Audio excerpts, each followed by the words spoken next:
Today is the day that the Epstein files are supposed to be made in the public record by the DOJ. But I think we all need to understand something from all of this. This is Trump's DOJ. Pam Bundy, unfortunately the man who is probably sleeping with Trump to get them the job, she is already instructed the FBI under direction of Cash Bug-Eye Patel in order to find some way to sanitize these files to wipe Donald Trump's name off of them. So my hopes aren't really high for any real kind of transparency when it comes to these files. We're not going to learn anything new from them. We may cut into a few Democrats here or there, and they all deserve to burn.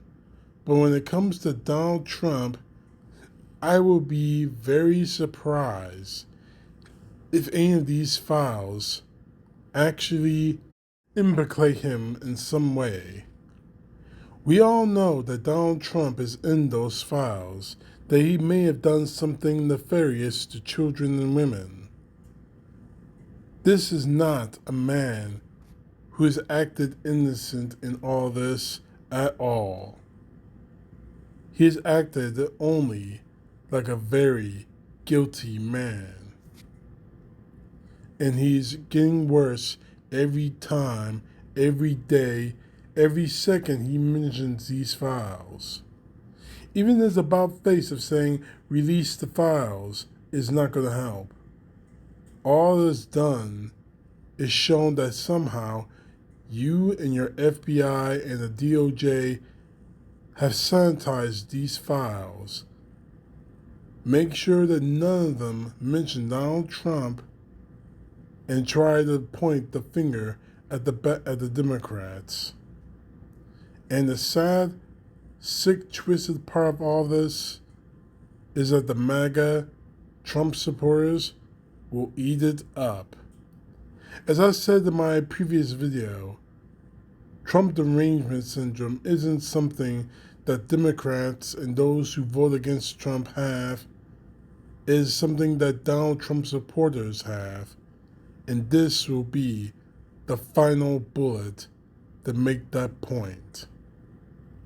It's unfortunate, too, because regardless of your political affiliations, regardless of who is in those files, all deserve to be burned, particularly if it's proven that they've done something nefarious to children. Donald Trump is running out of time. His health is not the best, mentally or physically.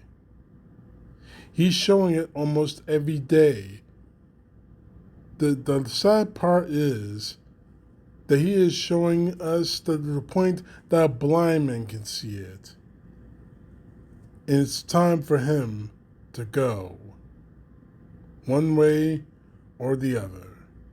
One way as in his resignation, which should have been announced earlier this week. During that 15-minute tirade, he blamed everybody and everything around him but himself for a poor economy, or by the 25th Amendment, stating that he's mentally and physically unhealthy to maintain his position as President of the United States. The Epstein files may not end his presidency, but it will speed it along to the point where he's becoming a drowning man, screaming for a life preserver. The only people around him are the people that despise him. CTP, know the truth. God bless. Peace to the left, justice to the right.